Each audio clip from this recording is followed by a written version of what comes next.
Hello everyone.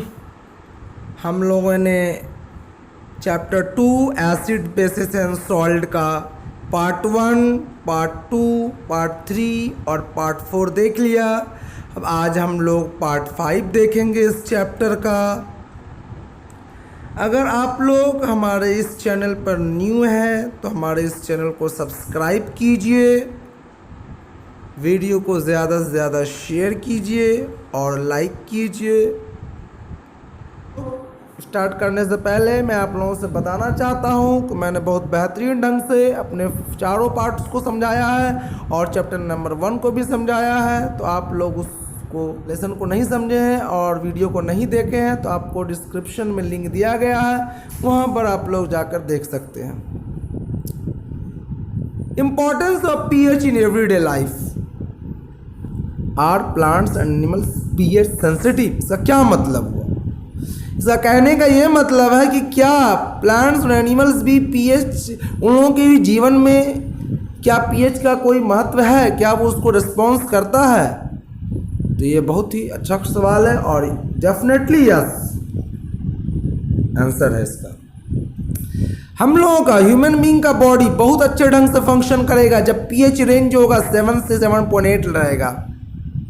Living organism जो survive करता है इस नैरो रेंज के बीच में, पीएच ऑफ रेन वाटर जो होता है 5.6 से कम होता है तो हम लोग उसको एसिड रेन कहते हैं। वो एसिड रेन बहुत ही हार्मफुल होता है, बिल्डिंग्स वगैरह को कोरोड कर देगा, हम लोगों के स्किन पे पड़ेगा तो हम लोग को बहुत तरह का स्किन डिजीजेस क्रिएट कर देता है। When acid rain flows into the river, it lowers the pH of the river water. River water के पीएच को कम कर देगा और उससे क्या होगा, वहाँ जो एक्वाटिक एनिमल्स हैं उनके लिए सर्वाइव करना डिफिकल्ट हो जाता है। पूछा गया है इस बॉक्स में, देखिए, the atmosphere of Venus is made up of thick white and yellowish cloud of sulphuric acid. Do you think life can exist on this planet? No, definitely not. Acids in other planets है तो ज़्यादा acidic होने के बाद वो life exist करना possible नहीं है। Next part, what is the pH of the soil in your backyard? यहाँ पे हम लोगों से क्यों पूछा जा रहा है कि क्या पीएच है आपके सोइल का, आपके बैकयार्ड में, आपके घर के आसपास जो बगीचा है या आपके घर में जो गार्डन है उसमें। तो प्लांट्स को ज़रूरत है एक स्पेसिफिक रेंज पीएच का, तभी वो अच्छे से ग्रो करता है और नहीं तो फिर उसको डिफ़िकल्ट होता है ग्रो करना। तो इसके लिए हम लोगों को एक एक्टिविटी करना होगा पता करने के लिए कि हमारे बैकयार्ड का जो सोइल है वो कैसा है। तो इस एक्टिविटी में हम लोग क्या करेंगे, यहाँ पे कहा गया इस एक्टिविटी में कि put about 2 gram soil in a test tube and 5 ml water to it. एक टेस्ट ट्यूब में हम लोग 2 ग्राम सोइल ले लेंगे और 5 ml वाटर ऐड कर देंगे। उस टेस्ट ट्यूब को हम लोग बढ़िया से शेक करेंगे दोनों चीज़ मिलाने के बाद और उसको फिल्टर करने कंटेंट को फिल्ट्रेट की मदद से फिल्टर करने के बाद सॉइल ऊपर रह जाएगा फिल्ट्रेशन में और फिर क्या होगा, वाटर हम लोग को दूसरे टेस्ट ट्यूब में हम लोग जमा कर लेंगे। वो वाटर में जो है सॉइल का ये रिजॉल्व किया हुआ कुछ है तो उसमें जो है आपका कंटेंट्स आ जाएगा आपके सॉइल का। फिर उस वाटर को जो फिल्ट्रेट है जो हमको ऑब्टेन हुआ दूसरे टेस्ट ट्यूब में, उसको हम लोग यूनिवर्सल इंडिकेटर पेपर से चेक करेंगे। तो ये क्या देखेंगे हम लोग, जो कलर चेंज होगा, जो कलर इंडिकेट होगा यूनिवर्सल इंडिकेटर पेपर पे, वो डिसाइड करेगा कि हमारे बैकयार्ड का सॉइल कैसा है, एसिडिक है कि बेसिक है कि न्यूट्रल है, और उसी हिसाब से फिर हम लोगों को ट्रीटमेंट देना होगा। जैसे कि अगर हमारे सॉइल हम जो चेक किए अपने बैकयार्ड का सॉइल और वो एसिडिक निकल गया तो उसके लिए क्या करना पड़ता है हम लोगों को, क्विक लाइम यानी कि कैल्शियम ऑक्साइड या स्लेकेड लाइम कैल्शियम हाइड्रोक्साइड या कैल्शियम कार्बोनेट यानी कि चौक ऐड करना पड़ता है ना, खेत में छींटना पड़ता है या अपने बगीचे में डालना पड़ता है। किसान लोग भी इसी तरह से अपने खेत का चेकिंग करते हैं, ठीक है।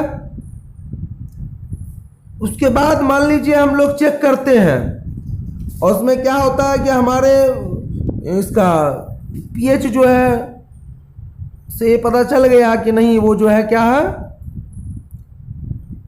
बेसिक है। तब क्या करेंगे हम लोग, अगर वो बेसिक रहेगा तो इसको रिड्यूस करने के लिए हम लोग ज़्यादा मैन्यू डालेंगे, क्योंकि मैन्यूर में जो है एसिडिक मटेरियल होता है। इस तरह से क्या होगा, ज़्यादा मैन्यू डालेंगे या कंपोस्ट डालेंगे तो वो हमारा वो सॉइल ठीक हो जाएगा, उसका बेसिसिटी कम हो जाएगा, ख़त्म हो जाएगा। अब हम लोग नेक्स्ट पार्ट में आते हैं, pH in our digestive system. It is very interesting to note that our stomach produces hydrochloric acid. हम लोग जब लाइफ प्रोसेस चैप्टर नंबर पढ़ेंगे 6, आई थिंक 6 है वो, इसी क्लास 10 में ही आप लोगों का, तो वहाँ पे हम लोग देखेंगे कि हम लोगों का एसिड प्रोड्यूस होता है स्टमक में। लोअर क्लास में 6, 7, 8 में आप लोग पढ़ चुके हैं ऑलरेडी इसके बारे में। और वो हाइड्रोक्लोरिक एसिड जो है बहुत ही हेल्पफुल है, वो डाइजेशन ऑफ फूड में हेल्प करता है। और जो मान लीजिए को माइक्रो ऑर्गेनिज्म या एक्सटर्नल मटेरियल बैक्टीरिया वगैरह जो चला जाता है हमारे फूड के साथ, तो उसको वो किल भी करता है। लेकिन ज़्यादा हाइड्रोक्लोरिक एसिड ठीक नहीं होगा, वो हमें एसिडिटी करा देगा। और कभी कभी जब हम लोगों का फूड डाइजेस्ट नहीं होता है बढ़िया से, तो उससे क्या होता है, एसिडिक हो जाता है, एसिडिटी हो जाता है हम लोगों को, और हम लोगों के स्टमक में पेन और इरिटेशन होता है। तो इससे बचने के लिए हम लोग चैप्टर के स्टार्टिंग में देखे थे कि हम लोग जाते हैं, पार्ट 1 में मैं समझा चुका हूँ कि जब हम लोग जाते हैं मेडिकल बताते हैं तो वो हम लोगों को इनो या दूसरा कोई भी ऐसा चीज़ देता है जो कि एसिड का काट है, क्योंकि एसिडिटी हो गया है। तो वही टैबलेट जिसको हम लोग यूज़ कर रहे हैं, या जो दवा यूज़ कर रहे हैं हम लोग, इसके लिए एंटासिड कहलाता है। To get rid of this pain people use bases called antacid. तो वो एंटासिड में क्या चीज़ रहता है, मैग्नीशियम हाइड्रोक्साइड रहता है। मैग्नीशियम हाइड्रोक्साइड जिसको हम लोग मिल्क ऑफ मैग्नीशिया कहते हैं। नेक्स्ट पार्ट हम लोग आते हैं, pH change as a cause of tooth decay. बोल रहा है कि हम लोगों का दांत जो है वो भी अगर पीएच चेंज होगा तो ठीक से फंक्शन नहीं मतलब डिके होने लगता है। तो कब स्टार्ट होगा ये डिके होना, जब हम लोगों का पीएच जो है माउथ का वो कम हो जाएगा 5.5 से। देखिए यहाँ पर दिया गया आपको 5.5 लेस देन। हम लोग का जो दांत का इनामेल है, जो आउटर मोस्ट पार्ट है जिसको हम लोग टूथ इनामेल कहते हैं, वो कैल्शियम फॉस्फेट से बना हुआ है।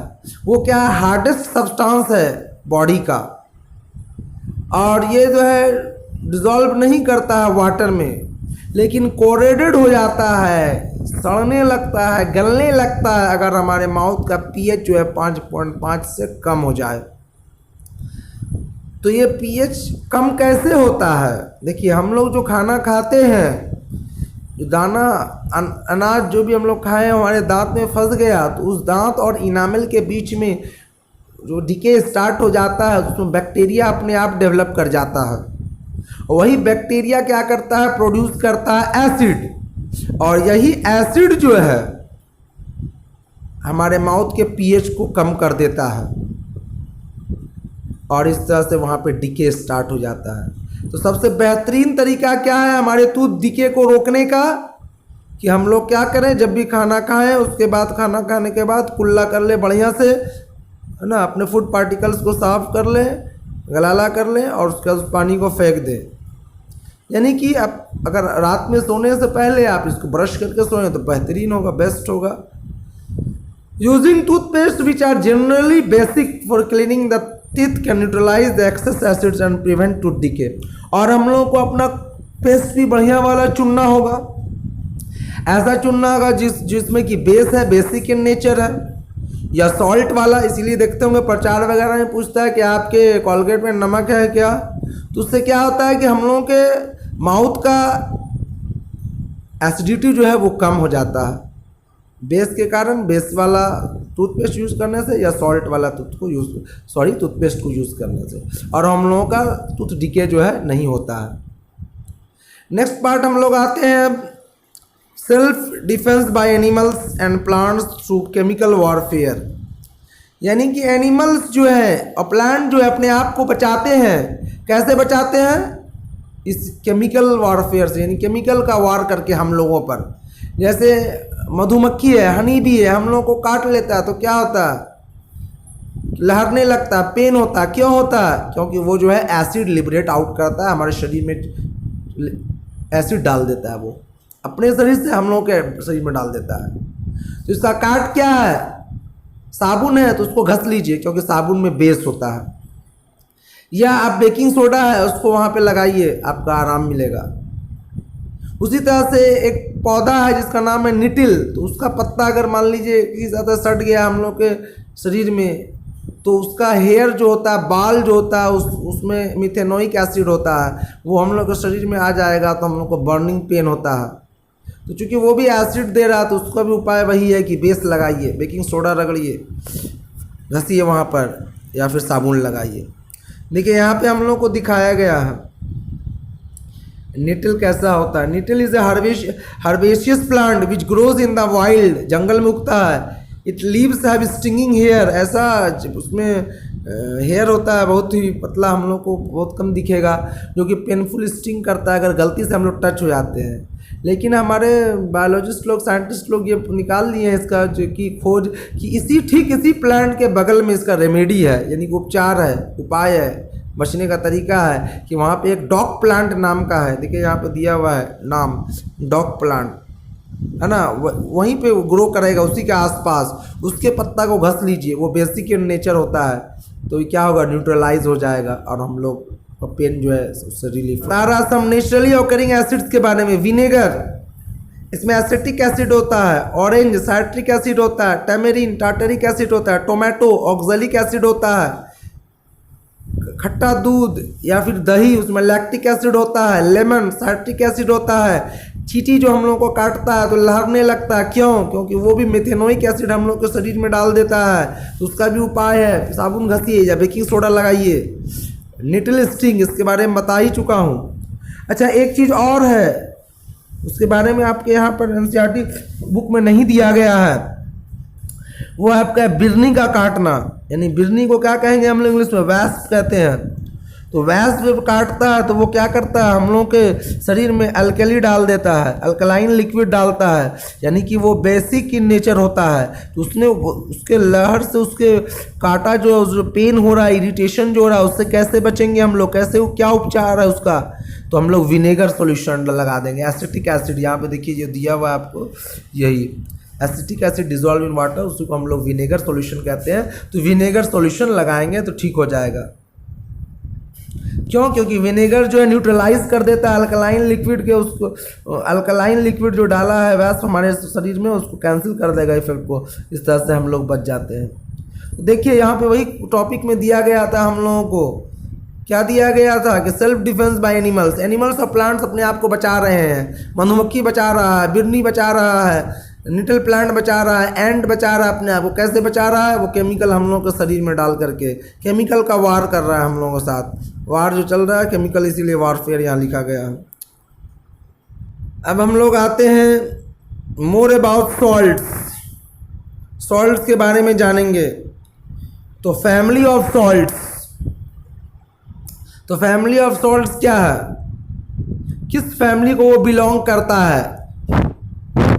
जैसे हम लोग किसी आदमी का नाम मान लीजिए देखते हैं कि राजू सिंह है, रमेश सिंह है, अर्जुन सिंह है, सबके टाइटल में सिंह है, तो हम लोग पहचान जाते हैं कि ये इस परिवार का, इस जात का है ना, सिंह से। तो वो एक फैमिली का हो गया। उसी तरह से हम लोग यहाँ क्या देखेंगे कि सॉल्ट्स में, चूँकि सॉल्ट्स के बारे में हम लोग पढ़ चुके कैसे बनता है, एसिड और बेस के रिएक्शन से बनता है, न्यूट्रलाइजेशन रिएक्शन से। तो सॉल्ट जो बनता है कैटायंस और एनायंस मिलकर के, तो यहाँ पे हम लोग देखेंगे कि चूँकि ये ग्रुप में रहता है तो उसको रेडिकल कहेंगे। तो सॉल्ट जो होता है 2 रेडिकल से बना होता है, पॉजिटिव और नेगेटिव। तो अगर उसका पॉजिटिव वाला सेम हो तो वो उस फैमिली का है, या नेगेटिव वाला सेम हो तो उस फैमिली का है। जैसे यहाँ एग्जांपल देखिए, हम लोग को कहा गया फार्मूला लिखने के लिए, right the formula of the salts given below. अभी मैं फार्मूला लिख दे रहा हूँ, पहले आप इसको समझ लीजिए। Potassium sulphate, sodium sulphate, calcium sulphate, magnesium sulphate, copper sulphate, सब में देखिए सल्फेट है, तो ये सब क्या हो गया, सल्फेट फैमिली का सॉल्ट हो गया। अब आगे देखिए, sodium chloride, sodium nitrate, sodium carbonate, तो ये सब किसका हो गया, सोडियम फैमिली का हो गया।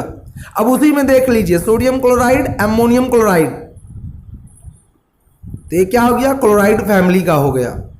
अब मैं यहाँ पे आप लोगों का फॉर्मूला लिख रहा हूँ अलग अलग सॉल्ट का। जैसे पोटाशियम सल्फेट दिया गया है ना, पोटाशियम सल्फेट, तो पोटाशियम सल्फेट का फॉर्मूला होता है K2SO4।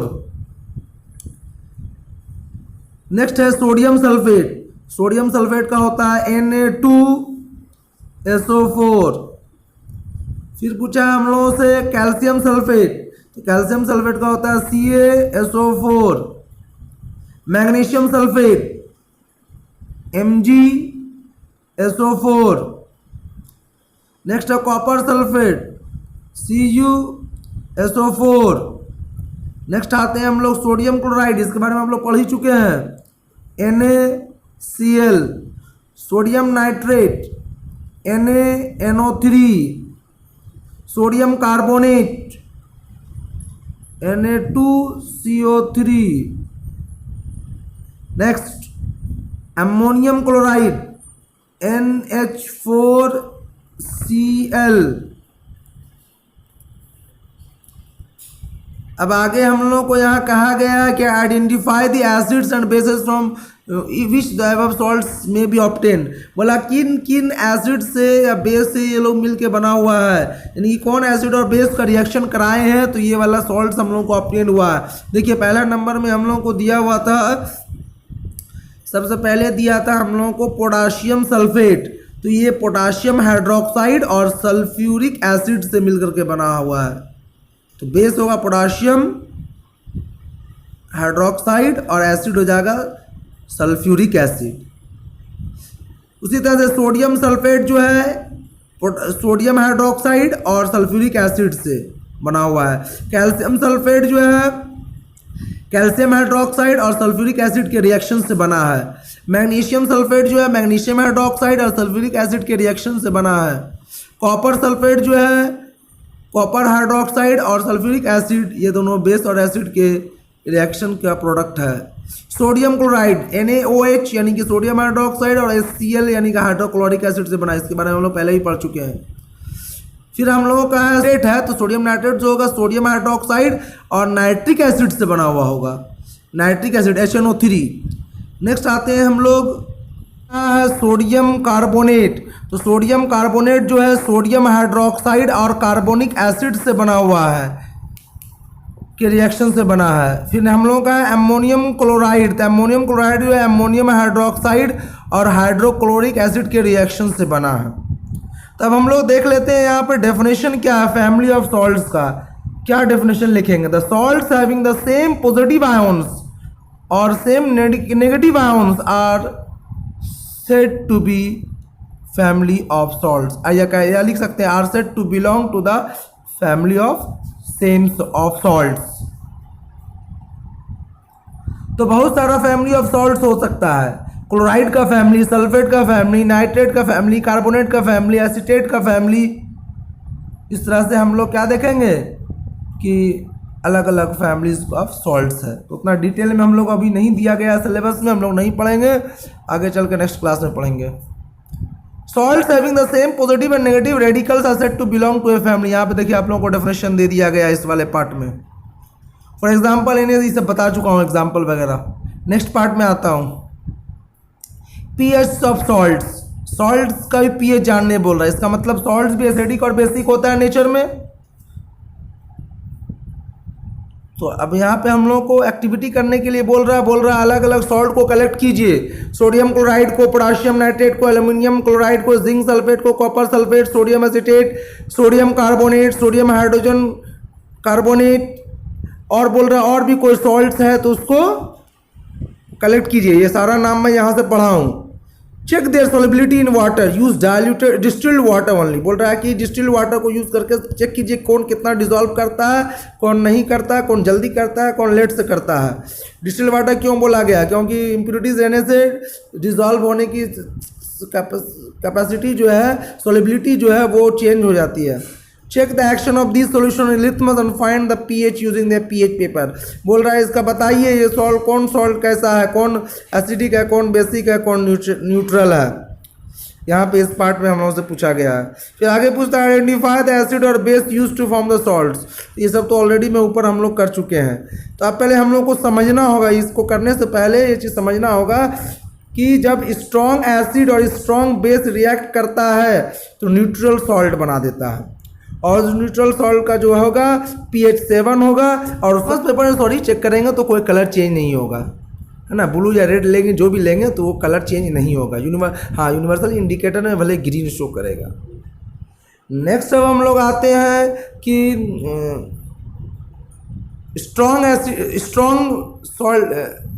एसिडिक सॉल्ट किसको कहते हैं। तो जब स्ट्रॉन्ग एसिड और वीक बेस रहेगा, स्ट्रॉन्ग एसिड जो स्ट्रॉन्ग है सॉल्ट वही बनेगा, स्ट्रॉन्ग एसिड वीक बेस तो क्या होगा, एसिडिक सॉल्ट बनेगा। और अगर स्ट्रॉन्ग बेस है और वीक एसिड है तो बेसिक सॉल्ट बनेगा। तो जब हम लोग चेक करेंगे इन सब का pH की मदद से तो क्या देखेंगे कि वो कलर चेंज क्या हो रहा है। ब्लू लिटमस पेपर से अगर चेक करेंगे और रेड बदल गया तो वो समझ जाइए आप एसिडिक सॉल्ट है। अगर हम चेक कर रहे हैं रेड से वो ब्लू में बदल गया तो समझ जाइए कि वो बेसिक है।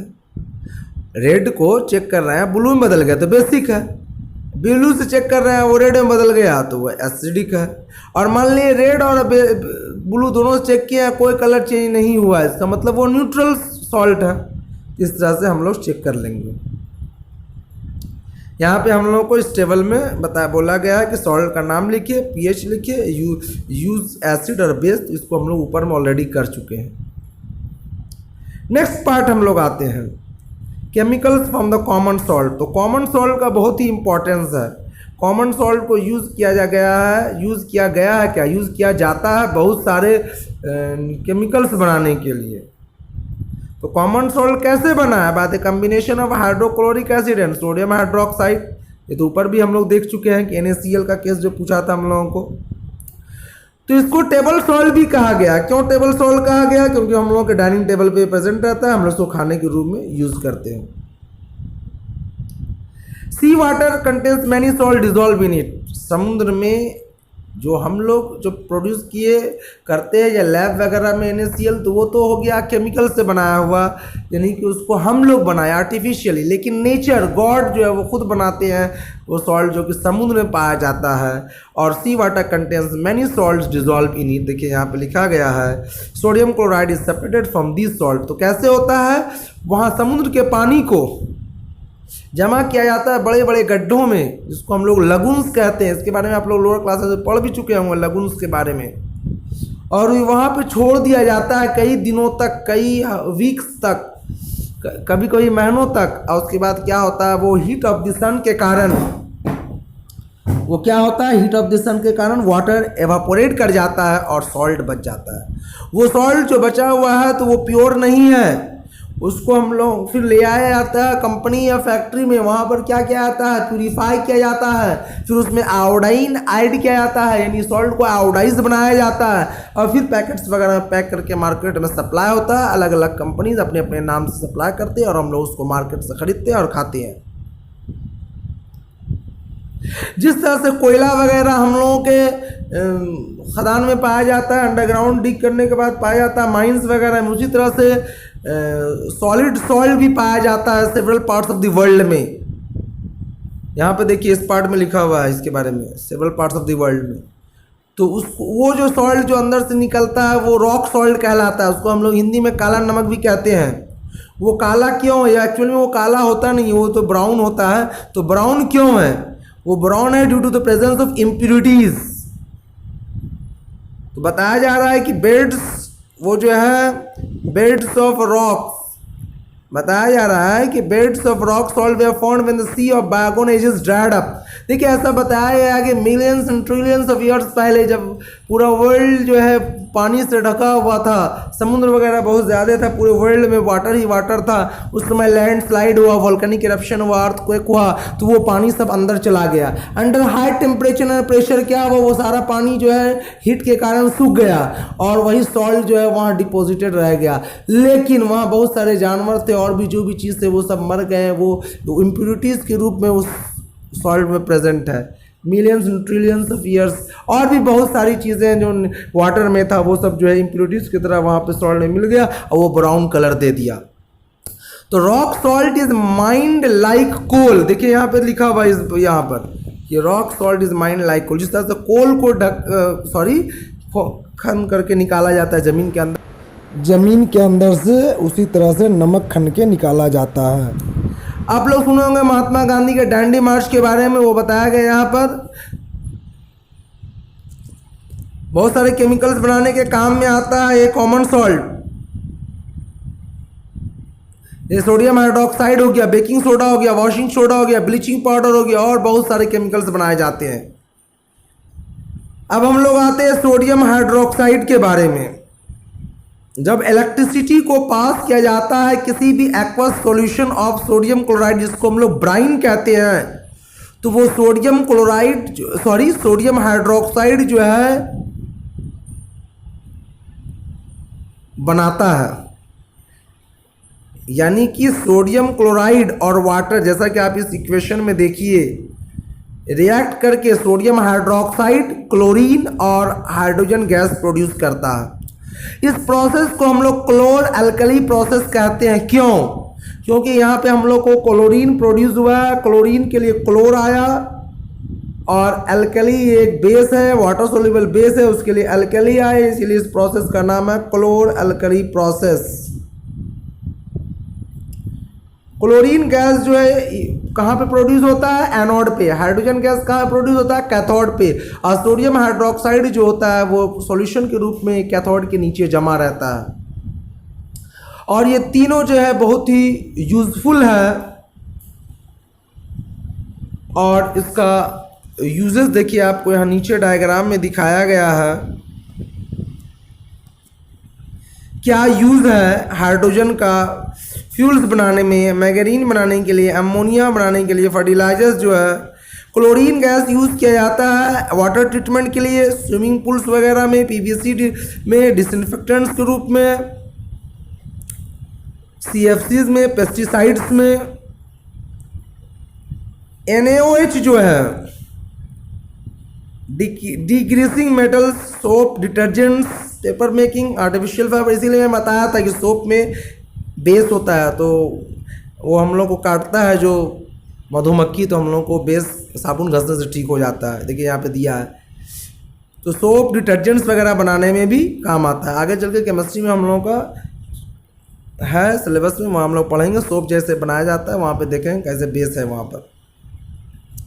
तो हाइड्रोक्लोरिक एसिड यूज़ किया जाता है हाइड्रोजन और क्लोरीन को मिला करके। हाइड्रोजन और क्लोरीन ये दोनों का जो मिल करके हाइड्रोजन क्लोराइड बनता है, ये वाला, इसको देखिए, इसको यूज़ किया जाता है क्लीनिंग, स्टील, अमोनियम क्लोराइड बनाने के लिए, मेडिसिन में, कॉस्मेटिक्स में।